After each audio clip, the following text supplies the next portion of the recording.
Bom dia, boa tarde, boa noite para você que está vendo esse vídeo.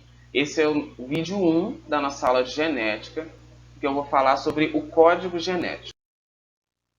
O nosso código genético é composto basicamente por duas moléculas, o DNA e o RNA. Eu vou falar primeiro do DNA, que é uma molécula composta de 4 bases nitrogenadas, que é a adenina, timina, a citosina e a guanina.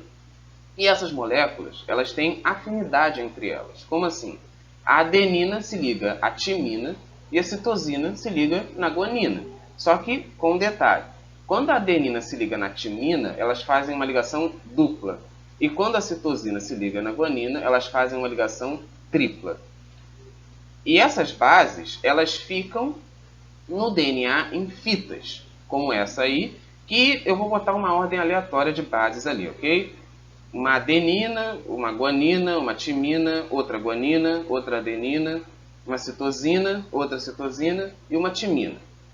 E aí do outro lado, que o DNA ele é de fita dupla, você tem outra fita que tem bases correspondentes às bases da primeira fita. Como assim? A adenina não tem afinidade com a timina, então se você tem a adenina de um lado, do outro lado você tem a timina. A guanina tem afinidade com a citosina, então se você tem guanina de um lado, do outro lado você tem citosina. E assim em diante. Tem timina, entra adenina. Tem guanina, entra citosina. Tem adenina, entra timina. Tem citosina, entra guanina. De novo, citosina, guanina. E tem timina, entra adenina. Só que o nosso DNA, ele não é assim, retinho. Ele é contorcido. Então vamos contorcer essa molécula. E aí, com ela contorcida, a gente tem algo mais parecido com o que é o nosso DNA realmente. Só que isso aqui, gente, nada mais é do que aquilo que eu mostrei antes. A nossa molécula aqui, com as duas fitas, ó, uma fita aqui assim, a outra fita aqui assim, e as bases conectando, formando pares, tá vendo? Um par de bases aqui, um par de bases aqui, outro par de bases aqui. Só que aqui eu fiz uma molécula só com 8 pares de bases. O nosso DNA tem milhares de pares de bases, às vezes milhões de pares de bases. Então, essas sequências de pares de bases formam o que nós chamamos de genes. Cada gene é formado por milhares de pares de bases e carregam uma informação. Quando acaba uma informação e começa a outra, a gente tem outro gene. E aí o conjunto desses genes é o que nós chamamos de genoma. E assim o nosso corpo é isso aqui, ó. Somos somente máquinas que carregam informação genética repleta de letras A, T, C, G e ficam andando por aí. Eu não gosto muito dessa definição, eu acho que nós somos mais do que um código genético, mais do que A, T, C, G, mas há quem goste dessa definição. Bem, mas esse DNA, ele não fica solto. Ele não fica solto dentro da gente. Ele fica em pedaços, em pedacinhos que a gente chama de cromossomos, que nada mais são do que um aglomerado de DNA, um bololô de DNA, como eu botei ali. E os cromossomos são exatamente isso que eu estou usando de imagem de fundo. Então, eu trago essa imagem para frente e vou aumentar o contraste. A imagem fica um pouco estranha, mas enfim, eu aumentei o contraste. E aqui dentro dá para a gente ver, ó, que tem várias fitas de DNA aqui dentro, emboladas, tá vendo? Enoveladas, como a gente chama, formando esse cromossomo. É assim que o DNA fica dentro do nosso corpo. Mas a gente não tem um cromossomo só. Nós temos 46 cromossomos. E esses 46 cromossomos estão separados em 23 pares. Dos quais, desses 23 pares, 22 deles são cromossomos autossômicos, ou seja, que determinam as características do nosso corpo, do nosso soma, por isso autossômico, e um par deles é o par de cromossomos sexuais. Nesse caso aqui, como esse indivíduo é XY, a gente sabe que é um homem. Se fosse uma mulher, ela teria 2 cromossomos X aqui, né? Seria XX. Esses cromossomos são justamente aquelas unidades que vocês viram no vídeo da Ana Luísa, no vídeo anterior. São as unidades que na meiose e na mitose também ficam pareadas aqui e se separam E aqui no caso da meiose 2, formam esses gametas com 23 cromossomos de um lado e 23 cromossomos do outro. E depois esses gametas se juntam, formam um zigoto e assim formam um novo indivíduo. Vocês viram isso com a Ana. Só que essa divisão da meiose, ela às vezes dá errado. E aí a gente tem casos como esse daqui. Tipo, no cromossomo 21, ao invés de virem 2 cromossomos, vieram 3. Né? No par 21, ao invés de virem 2 cromossomos, vieram 3. E aí você tem a trissomia do cromossomo 21, ou, como a doença mais comumente conhecida, a síndrome de Down. Bem, fechamos o DNA, pelo menos por enquanto. Vamos falar agora de RNA. O RNA, ao contrário do DNA, é uma molécula de fita simples. Então vamos botar uma fita ali. E também é composta de bases nitrogenadas. Está ali a adenina, está ali a citosina e está ali a guanina. Só que, ao invés da timina que a gente tem no DNA, aqui a gente tem uma base nitrogenada chamada de uracila. E aqui você tem a fita de DNA, de RNA normal. A, C, G, C. Botei umas letras aleatórias ali. E aqui você também tem afinidade. A adenina, que ligava na timina lá no DNA, aqui liga na uracila, com ligação dupla também. E a citosina continua ligando na guanina com ligação tripla. Bem, falamos de DNA e RNA, agora vamos falar de que processos esse código genético faz. Ele faz basicamente 3, a duplicação, a tradução e a transcrição. Vamos falar primeiro do processo de duplicação. A duplicação é um processo que ocorre no DNA, com o DNA. Ele começa com uma proteína chamada helicase, que abre a fita de DNA. E com essa fita aberta, acontece mais ou menos isso que vocês estão vendo no GIF aí.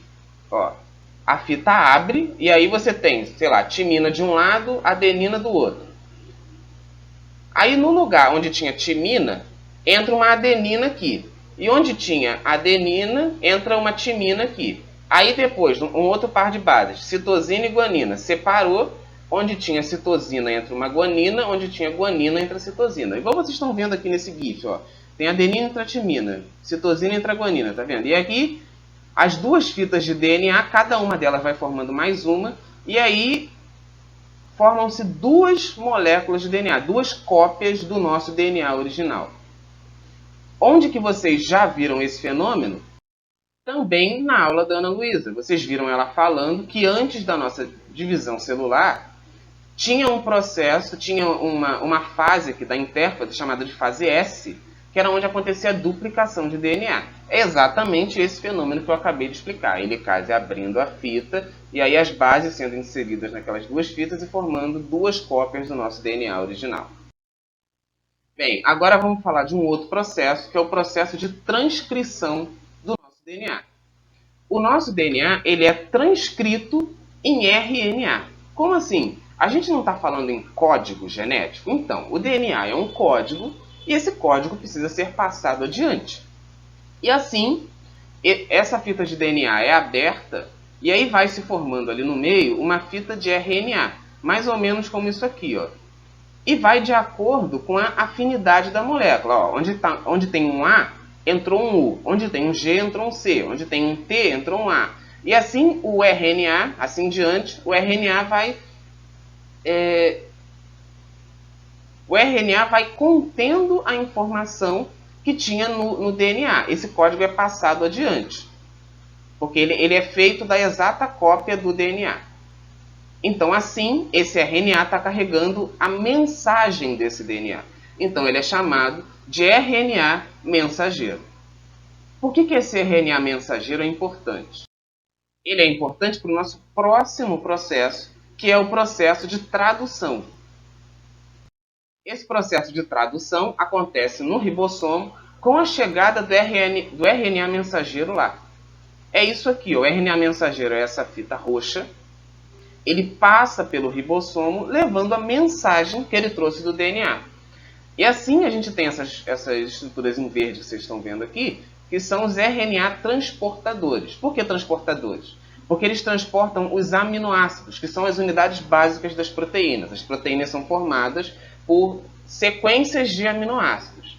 E aí esses RNA transportadores vão trazendo esses aminoácidos até o RNA mensageiro para formar a proteína. Mas como é que eles sabem qual aminoácido tem que entrar em cada hora? Assim, ó. De novo, eu disse, a gente está falando de um código genético. Então aqui, esse código genético tem as suas letras, as suas bases nitrogenadas, e cada trinca de bases é o que a gente chama de códon, que é lido por uma outra trinca de bases do RNA transportador chamada de anticódon. Então, por exemplo, aqui, ó, você tem um códon no RNA mensageiro que é GCA. E aí, onde tem um códon GCA, espera-se que entre um C, que tem afinidade com G, um G, que tem afinidade com C, e um U, que tem afinidade com A. Então, esse anticódon CGU é o anticódon do RNA transportador correspondente à alanina, por exemplo, que é um dos aminoácidos, é esse aminoácido aqui. Então, com esse códon, o RNA transportador entende que está na hora de botar uma alanina aqui. E assim o processo segue. Olha aqui do lado, por exemplo, aqui tem um códon CCA, então é natural que entre aqui um anticódon, um RNA transportador com GGU. E esse RNA transportador com GGU tem um aminoácido prolina, que entra aqui na sequência depois da alanina. Então, assim, o nosso ribossomo entende qual a sequência de aminoácidos ele tem que fazer para formar tal proteína, certo? Então, assim, o nosso código genético é traduzido em ação, ou seja, traduzido em proteína, porque na nossa célula, geralmente, tudo de ação que tem que ser feito é feito com alguma proteína. Então, o código é traduzido em ação. E é assim que funciona o nosso código genético. O DNA é transcrito em RNA, esse RNA faz a proteína, que tem alguma ação. E aí depois outro trecho do DNA é transcrito em RNA, e esse RNA faz uma proteína que vai executar a sua ação. Por isso que é chamado de código genético, porque a gente tem um código no DNA que é passado em outro código no RNA, que é traduzido em uma proteína que aí vai executar a ação que se espera que o corpo faça. Bem, era isso. Eu vejo vocês na nossa próxima aula ainda de genética, onde a gente vai falar de hereditariedade.